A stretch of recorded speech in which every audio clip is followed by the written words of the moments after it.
Welcome. In front of me is a TCL 40R, and today I'll show you how you can capture a screenshot on this phone. So to get started, you will want to open up content that you wish to capture.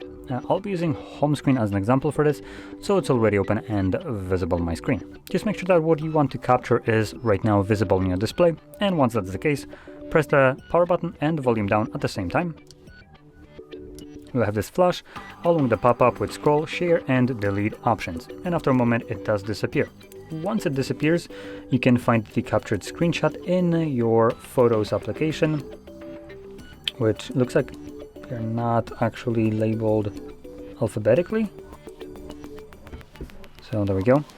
And in here you want to navigate to collections, and in collections you'll find a screenshot album, and in here obviously you'll find just screenshots.